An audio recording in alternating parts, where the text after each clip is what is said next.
이제 묵상 기도하심으로 7월 5일 주일 오전 예배 우리 하나님 앞에 드리도록 하겠습니다. 묵상 기도하십니다.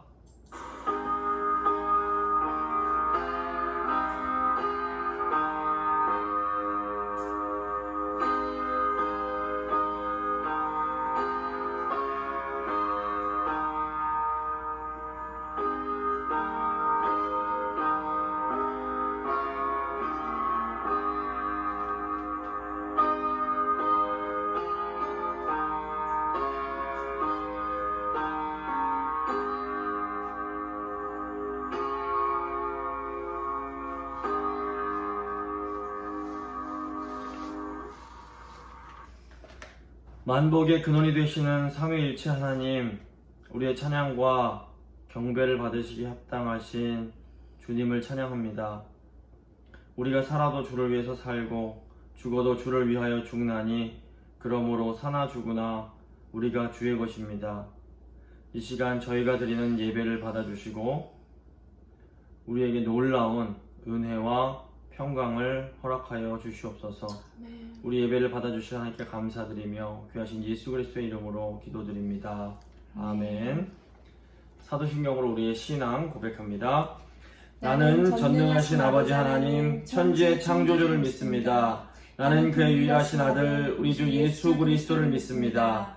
그는 성령으로 잉태되어 동정녀 마리아에게서 나시고 본디오 빌라도에게 고난을 받아 십자가에 못 박혀 죽으시고 장사된 지 사흘 만에 죽은 자 가운데서 다시 살아나셨으며 하늘에 오르시어 전능하신 아버지 하나님 우편에 앉아 계시다가 거기로부터 살아있는 자와 죽은 자를 심판하러 오십니다. 나는 성령을 믿으며 거룩한 공교회와 성도의 교제와 죄를 용서받는 것과 몸의 부활과 영생을 믿습니다. 아멘. 찬송가 2장 찬양하겠습니다.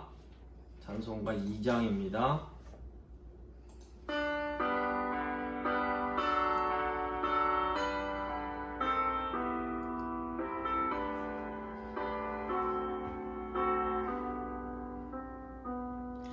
찬양 성부 성자 성령 성삼위일체께 영원 무궁하기까지 영광을 돌리세 영광을 돌리세 아멘.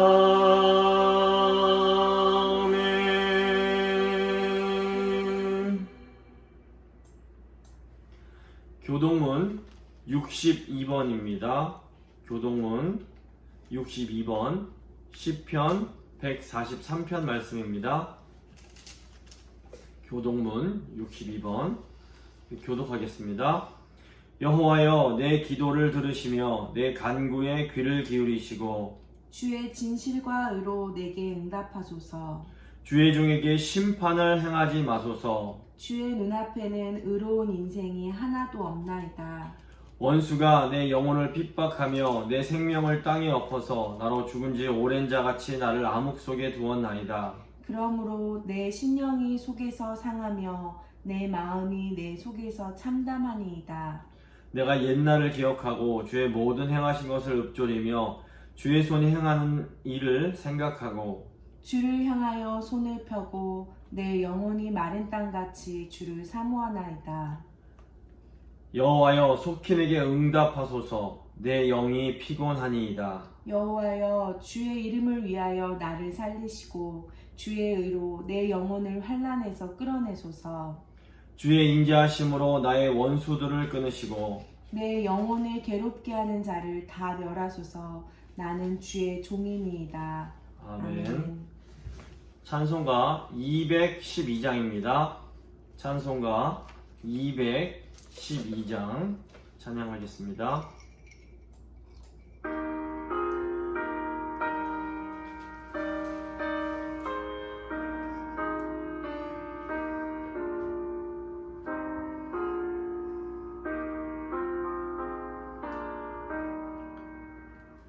겸손히 주를 섬길 때 괴로운 일이 많으나 구주여 내게 힘주사 잘 감당하게 하소서. 인자한 말을 가지고 사람을 감화시키며 갈 길을 잃은 무리를 잘 인도하게 하소서. 구주의 귀한 인내를 깨달아 알게 하시고 굳건한 믿음 주셔서 늘 승리하게 하소서. 장래의 영광 비추사 소망이 되게 하시며 구주와 함께 살면서 참 평강 얻게 하소서.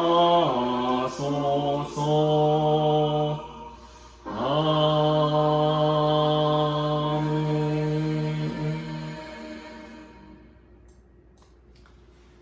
이용환 장로님께서 예배 위에서 기도해 주시겠습니다. 전능하신 아버지 하나님께 감사 찬송 영광을 드립니다. 너희는 세상에서 빛과 소금이라. 자신을 낮추고 희생하여 그리스도를 전파하지 못하였습니다. 회개합니다. 십자가 보혈로 씻어 주시옵소서. 주의 종을 통한 하나님의 말씀을 기쁨으로 받고 말씀에 화합하는 은혜를 주시옵소서. 다음 세대를 이어받아 교회를 이끌어갈 어린이들과 이엠부를 말씀으로 양육하여 주시옵소서. 성도들의 영혼이 잘되고 바이러스 질병에서 보호하여 주시옵소서. 너넌의 성도들을 강건하게 하시옵소서. 거룩하고 복된 날 주 안에서 평안케 하시옵소서. 주 예수 이름 힘입고 기도드립니다. 아멘. 아멘.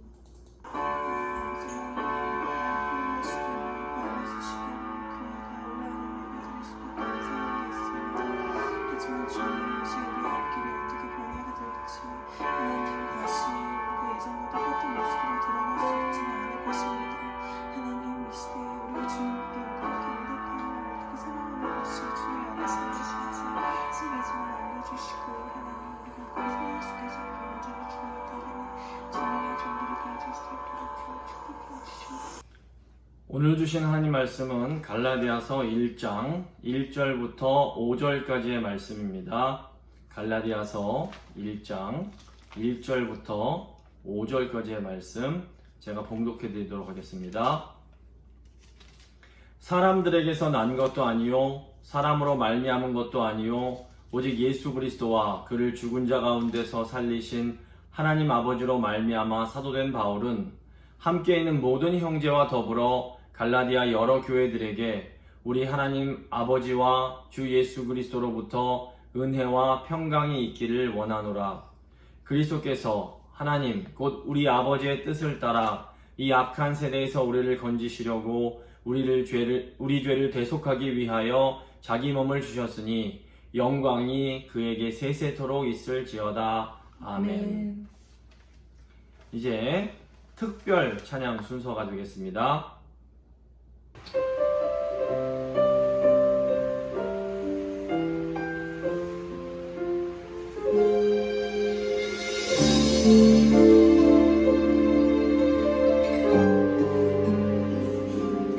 보이지 않는 것 같지만 보이지 않는 것 같지만 내 눈에 보이는 귀하신 분 나보아요.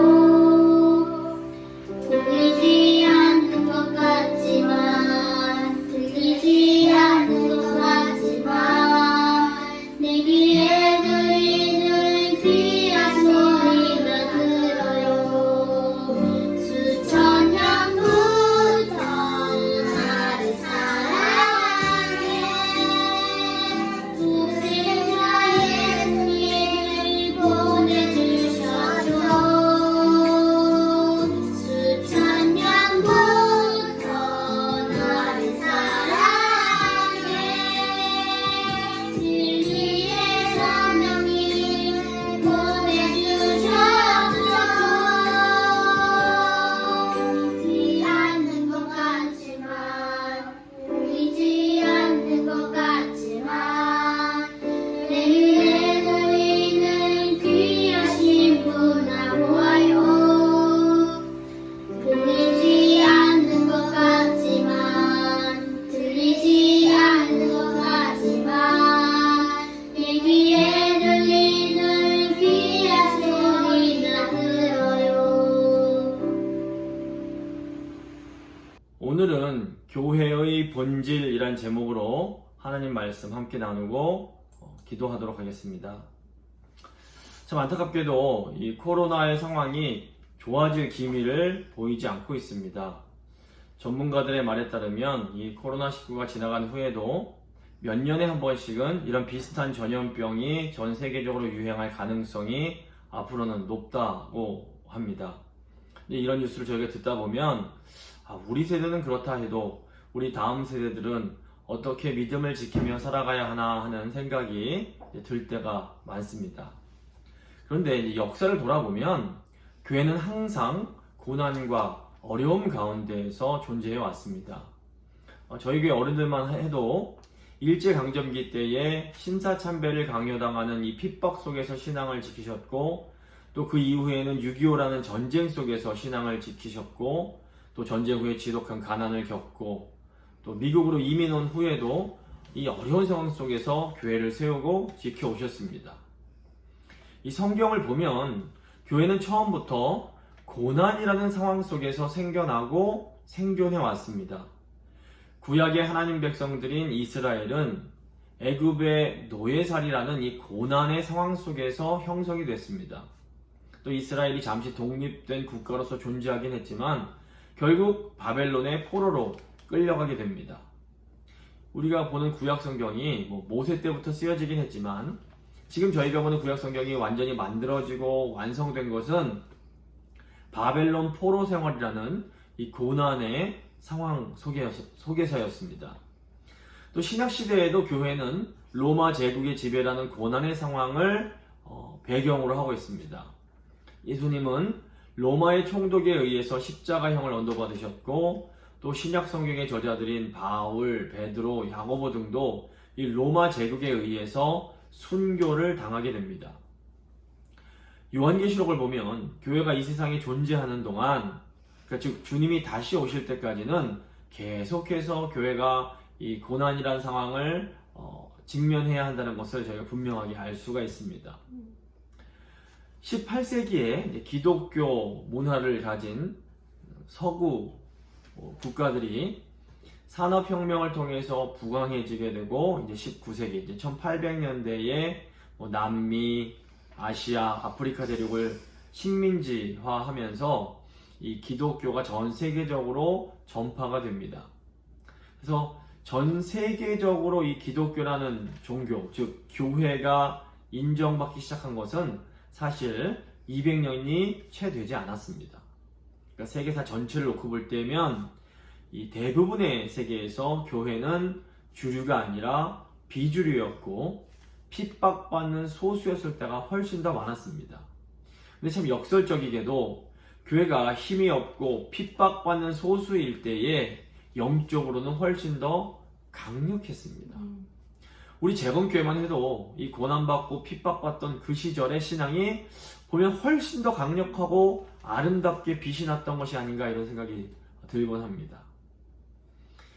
지금 저희가 겪고 있는 상황은 분명 고난의 상황입니다. 그리고 어쩌면 앞으로 우리는 더 고통스러운 상황을 직면해야 할 수도 있습니다.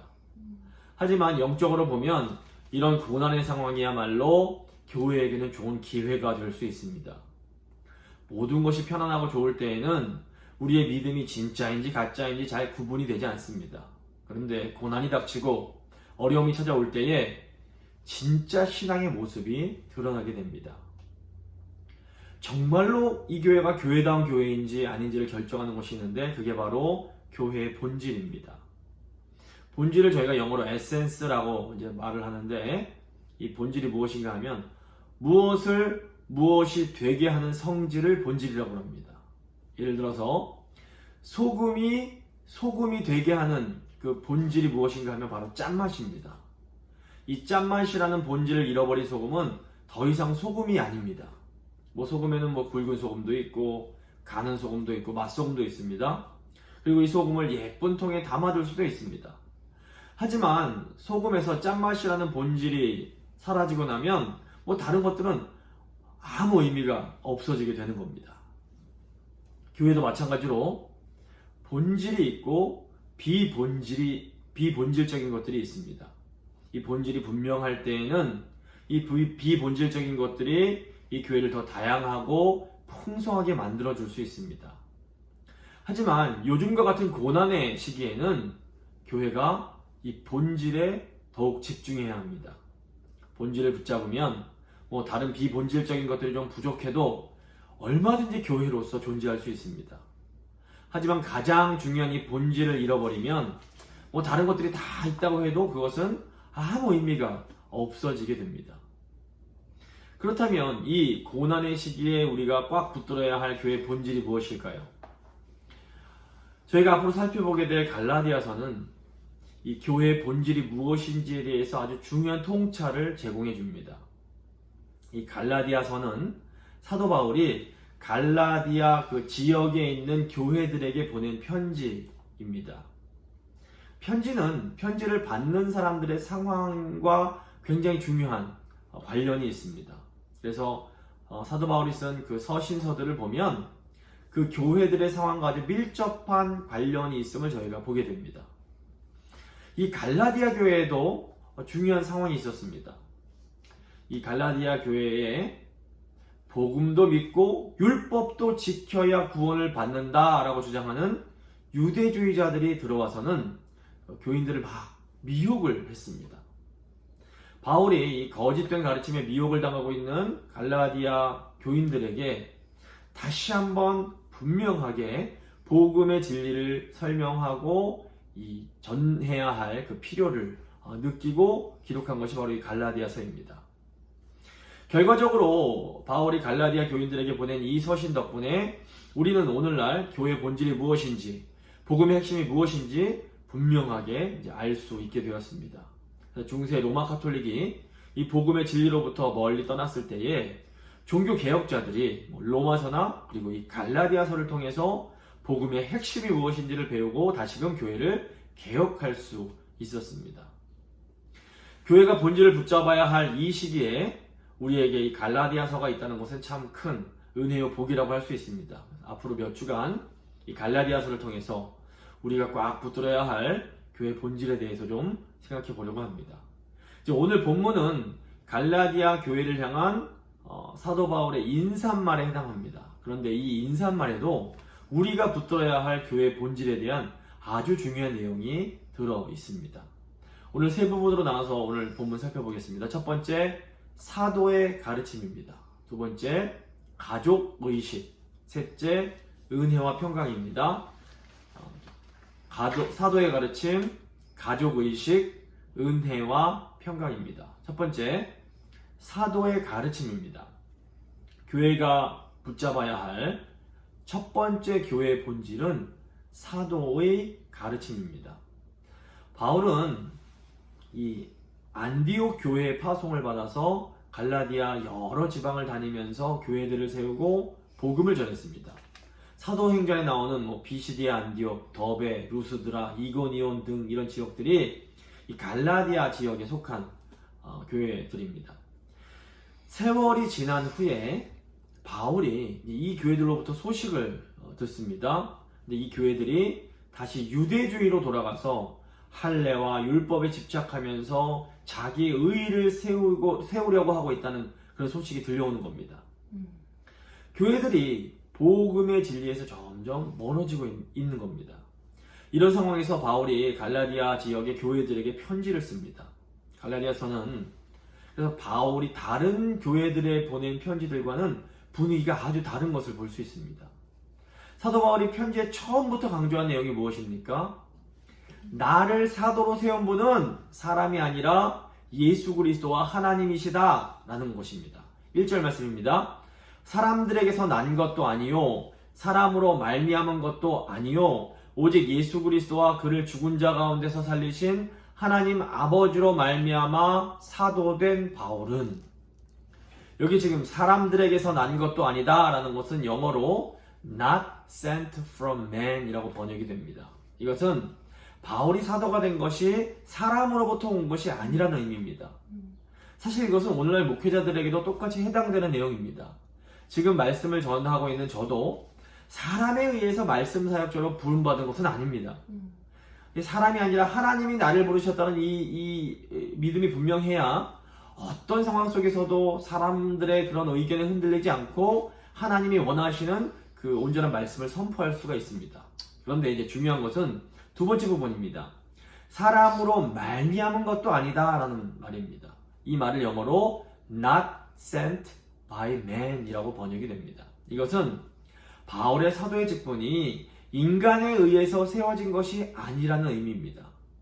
사도라는 직분이 특별한 이유가 바로 이것 때문입니다. 오늘날 목사라는 직분을 세우는 것은 노회나 회중 같은 사람들입니다. 저를 말씀 사역자로 부르신 분은 하나님이시지만 저를 목사로서 위임해 준 것은 이제 교회가 되는 겁니다. 하지만 이 사도라는 직분은 다릅니다. 사도는 예수님에 의해서 직접 세워진 말씀의 사역자들을 의미합니다.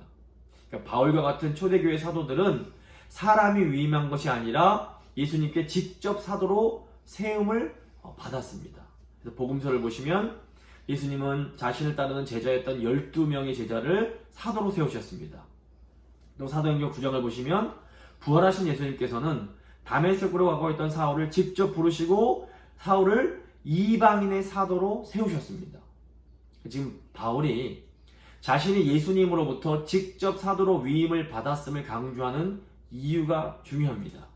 그것은 사도들에게 하나님의 말씀에 대한 최종적인 권위가 있기 때문입니다.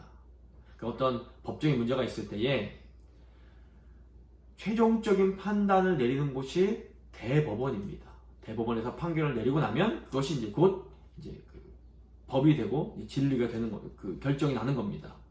그래서 사도들이 마찬가지로 초대교회에는 사도들에게 이 정통과 이단을 판단할 수 있는 영적 권위가 있었습니다. 사도들이 어떤 가르침에 대해서 이거는 괜찮다, 좋은 가르침이다, 정통이다 하면 그 가르침은 정통이 되고, 이거는 잘못된 가르침이다 하면 그것은 이단이 되는 것이었습니다.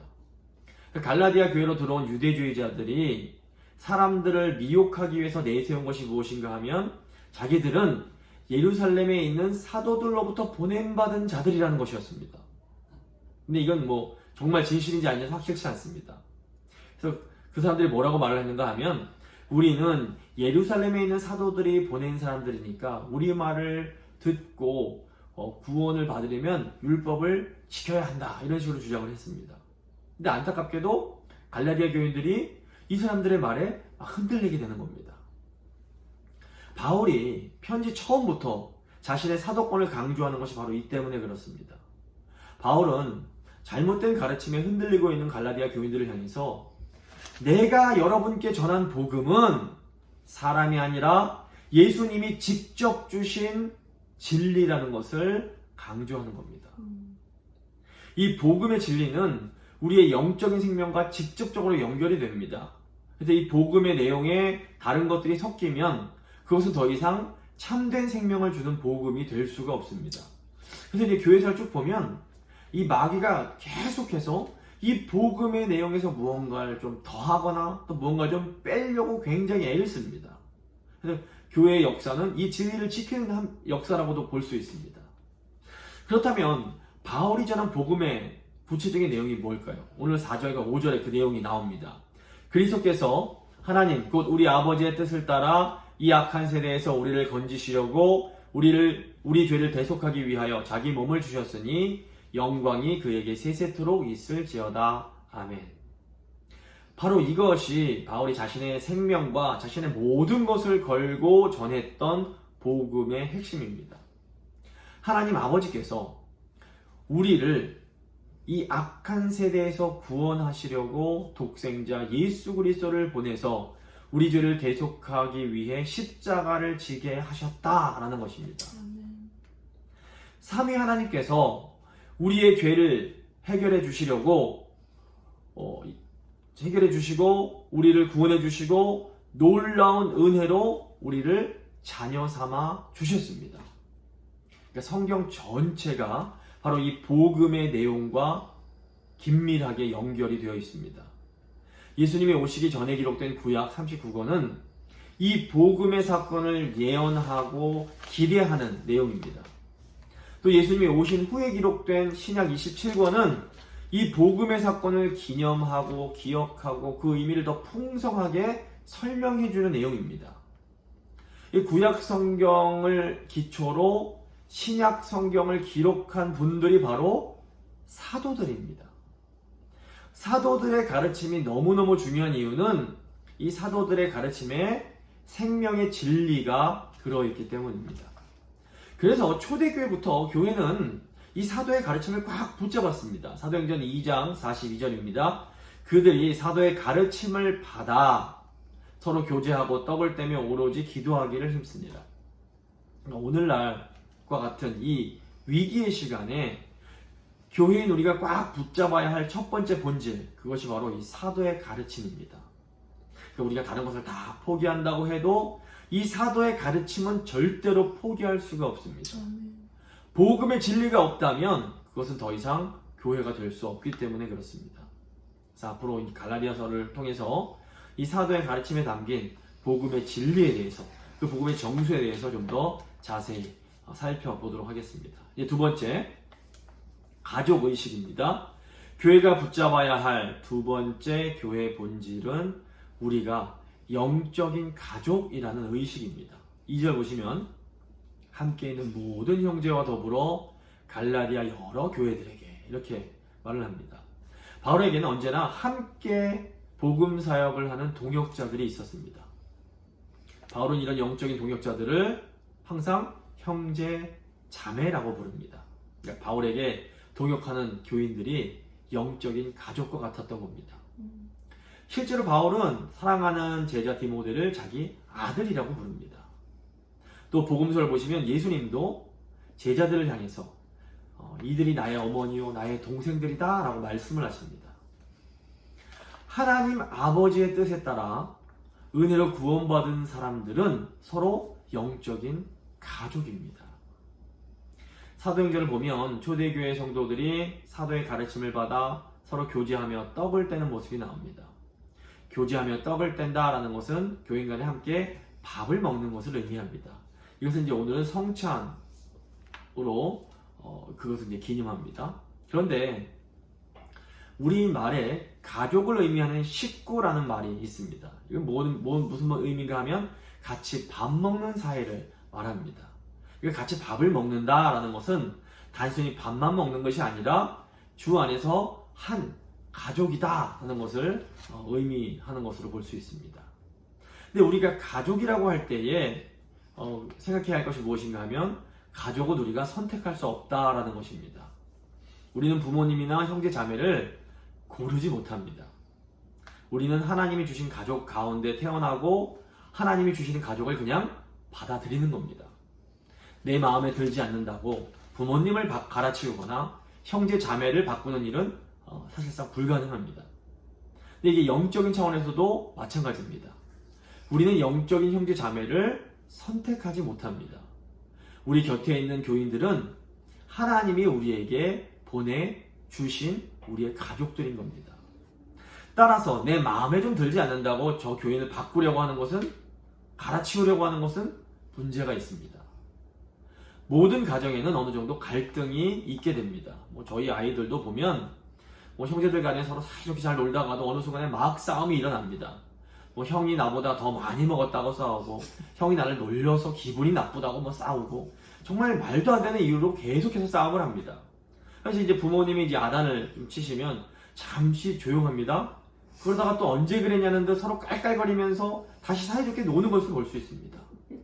이게 참 보면 웃긴데, 영적인 가족인 교회도 사실은 이와 비슷합니다. 교회들 간에 서로 생각이 다르고 또 바라는 것이 다르기 때문에 관계가 늘 좋을 수만은 없습니다. 그래서 신약 성경 보시면 복음의 본질을 꽉 붙들고 있던 초대교인들 간에도 이런저런 갈등이 계속해서 존재합니다. 하지만 중요한 것은 우리가 하늘에 계신 아버지께 부름을 받아 아버지의 뜻대로 살고자 노력하는 사람들이라면 우리는 주 안에서 한 가족이라는 사실입니다. 가족의 특징이 무엇입니까? 다른 형제에게 열이 받고 화가 나다가도 그 형제에게 어려운 일이 닥치면 언제 그랬냐는 듯이 달려가서 도와주고 힘을 합칩니다. 근데 우리 교회가 어떻습니까? 우리를 힘들게 하고 가슴 아프게 했던 교인이라도 그 교인이 아프면 병문안을 가고 또 위에서 간절히 기도를 해줍니다. 이게 어떻게 이게 가능합니까? 이게 우리가 영적인 가족이기에 이것이 가능한 겁니다. 갈라디아서는 사실 영적인 가족 의식보다는 처음에 말씀드렸던 사도의 가르침이라는 교회 본질에 더 집중하는 서신서입니다. 영적인 가족 의식에 대한 내용은 저희가 지난번에 다뤘던 에베소서와 같은 이런 서신서에 더 많이 내용이 들어 있습니다. 그런데 이 영적인 가족으로서의 교회는 우리가 보통 보는 가족과는 조금 다른 부분이 있습니다. 일반적인 가정은 자기 가족을 최우선으로 하게 됩니다.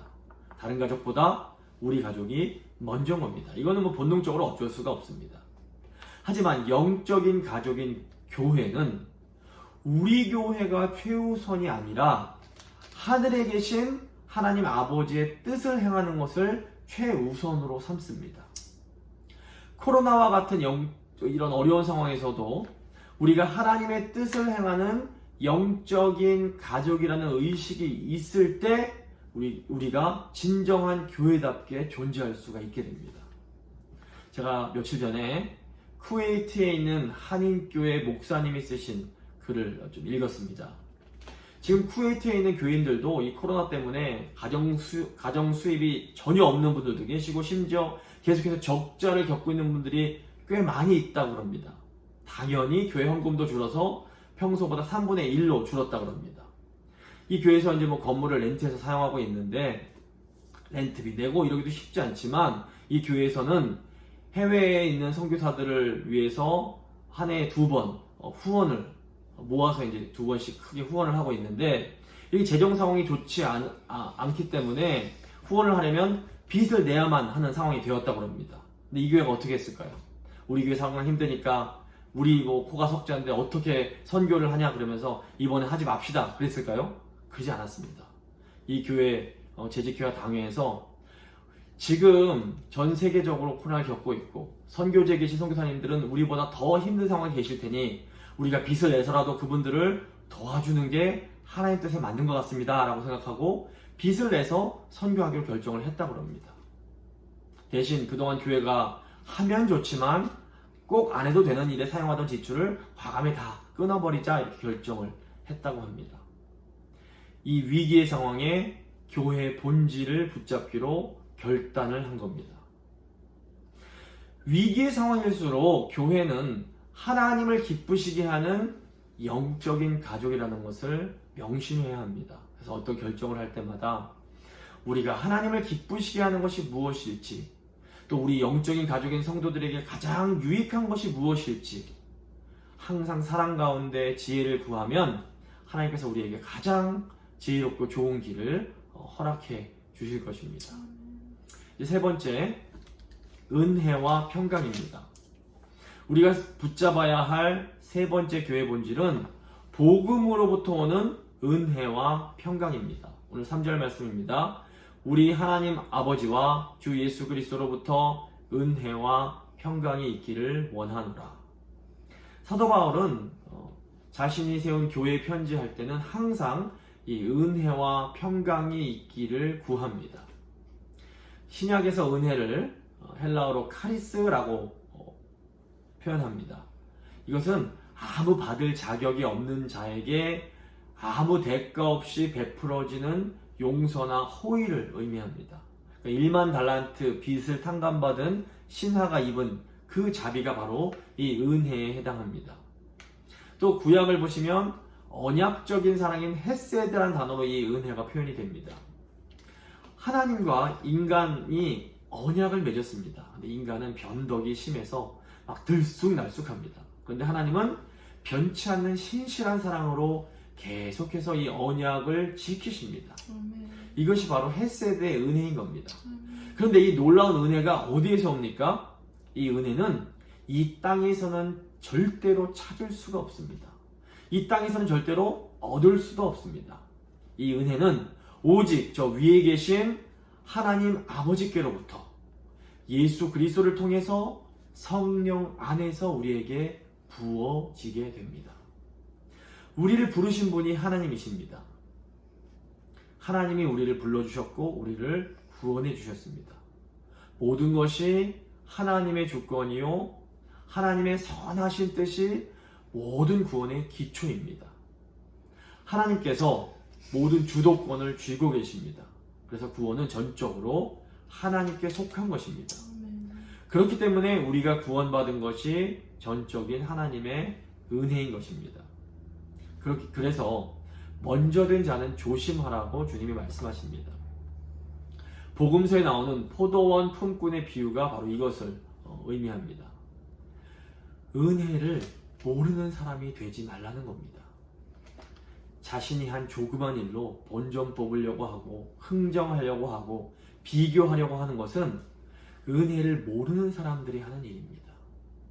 전혀 자격이 없는 우리를 불러주시고 우리를 구원의 자리로 이끌어 주신 것만으로도 사실 우리에게는 엄청난 감당할 수 없는 은혜인 겁니다. 바울은 고린도후서 4장에서 질그릇의 비유를 사용해서 이 은혜를 설명합니다. 바울은 우리가 다 질그릇이라고 말합니다. 근데 이 간단한 진리를 우리는 늘 망각합니다. 그래서 우리는 우리 자신을 금쟁반이요 은쟁반이라고 착각을 합니다.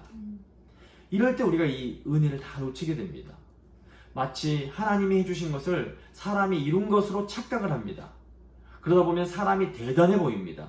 근데 사람이 대단해 보일수록 우리는 은혜에서 점점 더 멀어지게 됩니다. 언제 우리에게 은혜가 임합니까? 우리가 어떤 존재인지 우리의 주제를 파악할 때 우리에게 은혜가 임하게 됩니다.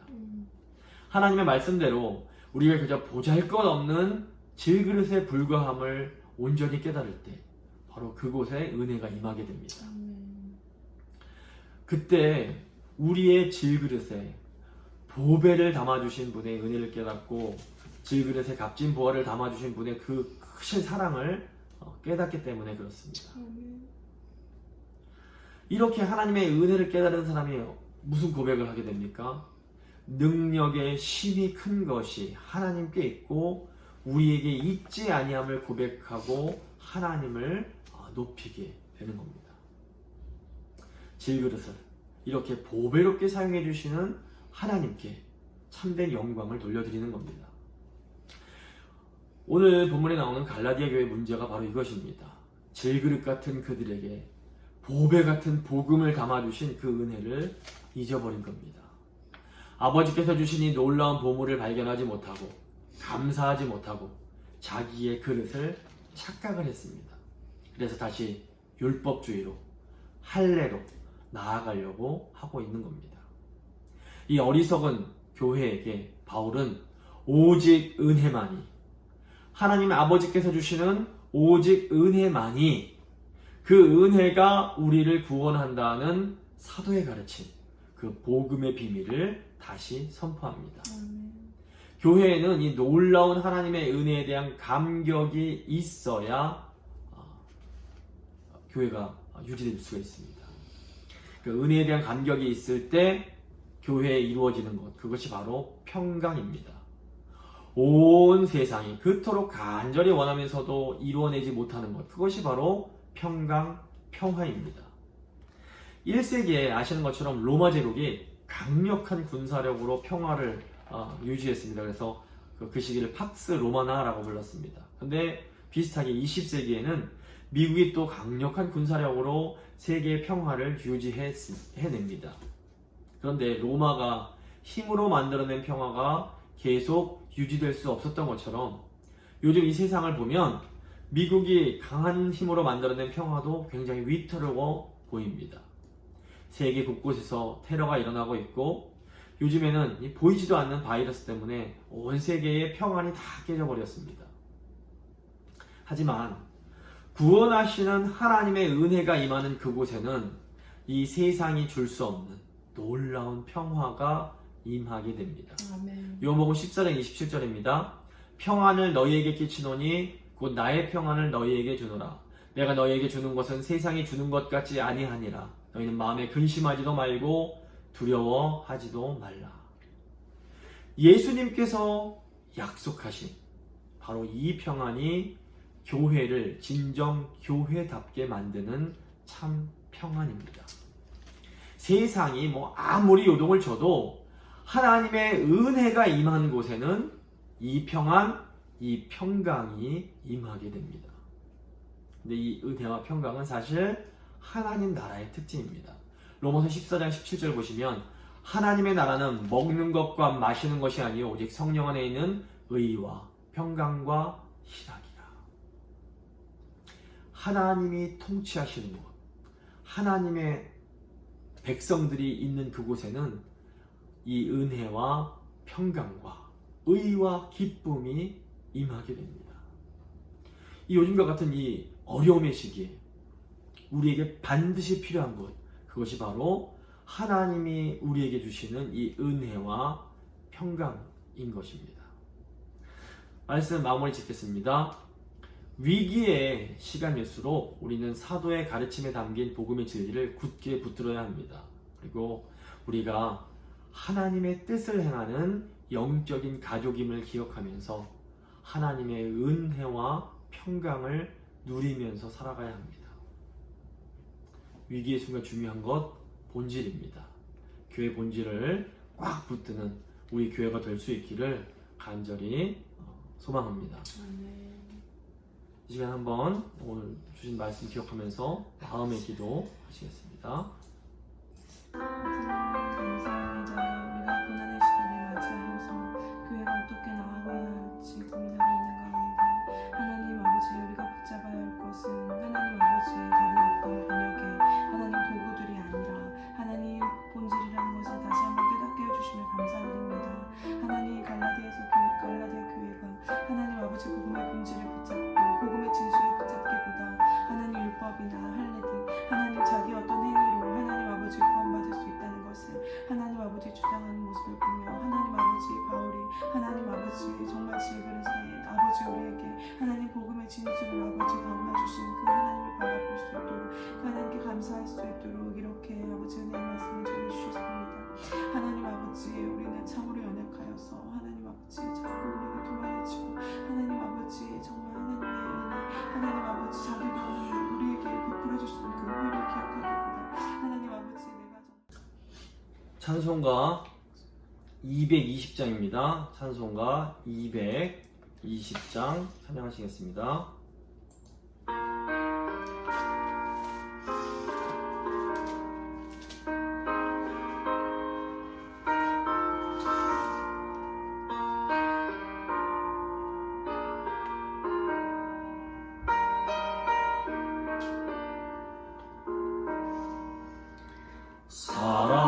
사랑하는 주님 앞에 경건함의 한자리에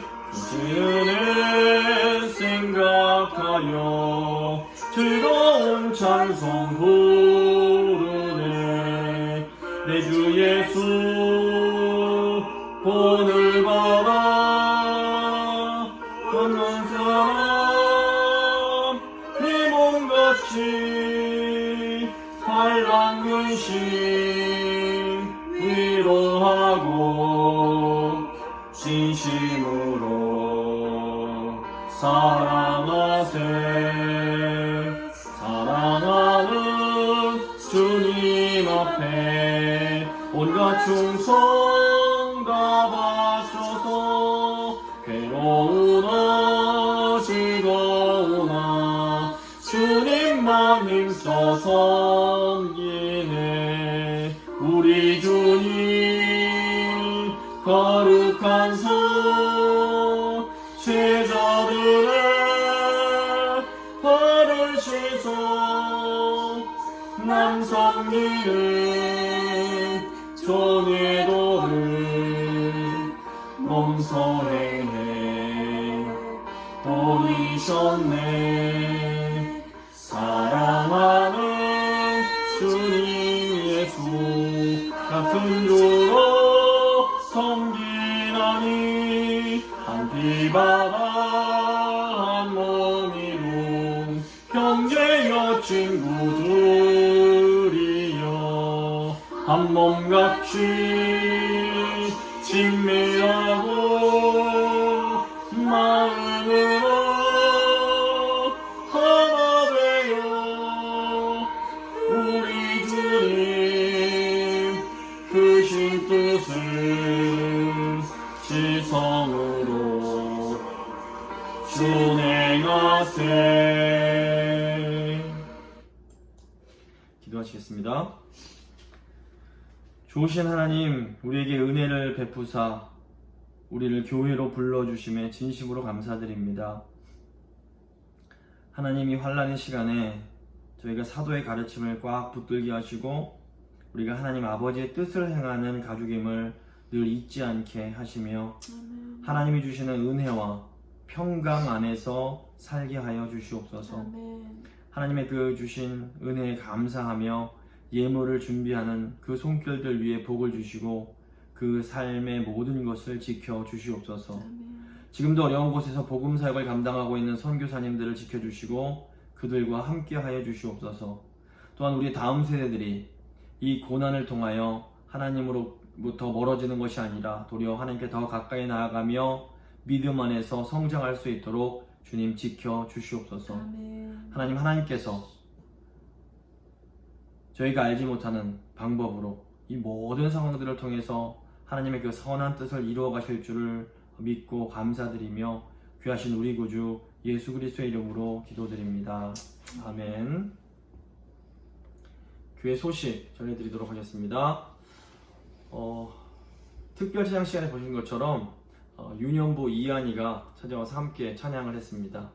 저희 아내가 곧 출산을 할 듯해서 출산하기 전에 유년부가 이렇게 함께 사택에 모여서 함께 예배도 드리고 찬양하고 교제하는 이런 좋은 시간을 가졌습니다. 우리 다음 세대들이 이런 코로나 같은 어려움 속에서도 하나님을 더 깊이 만나고 또 믿음 안에서 잘 성장해 갈 수 있도록, 그래서 몸된 교회를 잘 섬기고 하나님 나라를 확장하는데 귀하게 쓰임받을 수 있도록 계속해서 기도해 주시기를 부탁드립니다. 코로나의 상황이 점점 더 심각해져 가고 있습니다. LA 한인타운 인근에 이 코로나 집단 감염 사례가 속출하고 있다는 보도가 나왔는데, 그동안은 이제 시니어들이 입주해 계신 양로병원이나 요양병원에서 이 집단적으로 감염되는 사례가 있었는데, 최근에는 확진자들이 늘어나면서 무슨 코스트코나 이 푸드폴레스 레스토랑 같은 데서 이렇게 집단으로 감염된 사례가 늘고 있다고 하니까 각별히 좀 주의해 주시기를 부탁드립니다.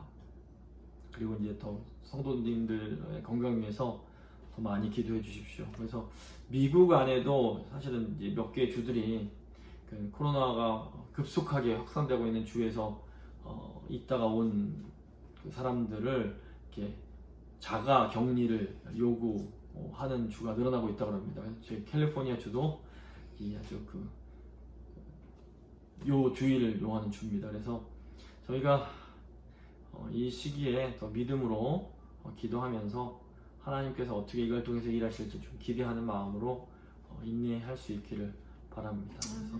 그래서 하나님이 주시는 은혜와 평강 가운데 거하실 수 있기를 바랍니다.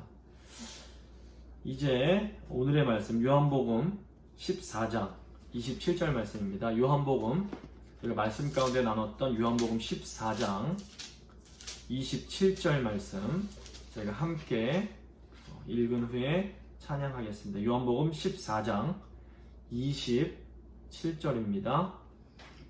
함께 읽도록 하겠습니다. 평안을 너희에게 끼치노니 곧 나의 평안을 너희에게 주노라. 내가 너희에게 주는 것은 세상이 주는 것과 같지 아니하니라. 너희는 마음에 근심하지도 말고 두려워하지도 말라. 아멘. 찬송가 412장입니다. 찬송가 412장 찬양하겠습니다.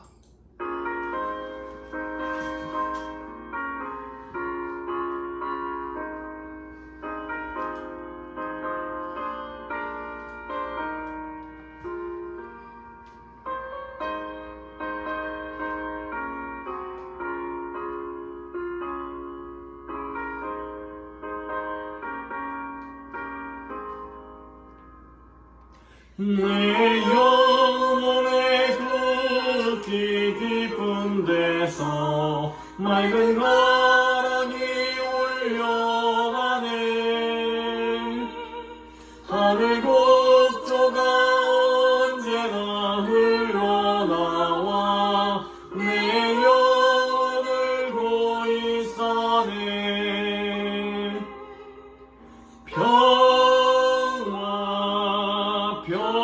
평화로다 하늘 위에서 내려오네.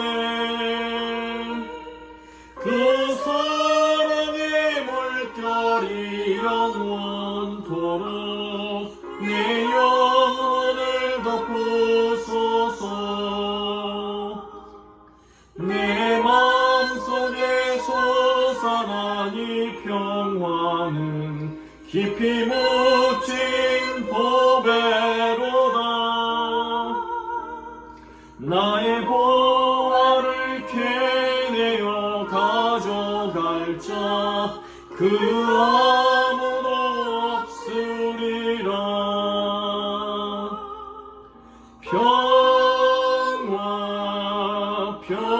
평화로다 하늘 위에서 내려오네. 그 사랑의 물결이 영원토록 내 영혼을 덮으소서. 내 영혼의 평화가 넘쳐남 주의 큰 복을 받음이라. 내가 주야로 주님과 함께 있어 내 영혼이 편히 쉬네.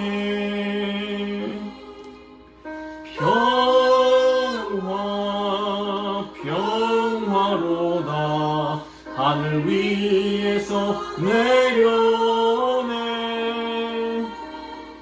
그 사랑의 물결이 영원토록 내 영혼을 덮으소서.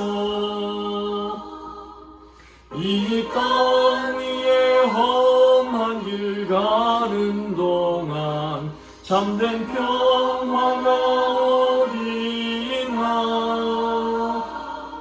우리 모두 다 예수를 친구 삼아 참 평화를 누리겠네.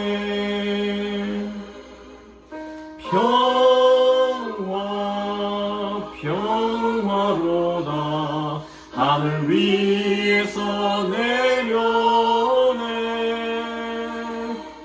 그 사랑의 물결이 영원토록 내 영혼을 덮으소서.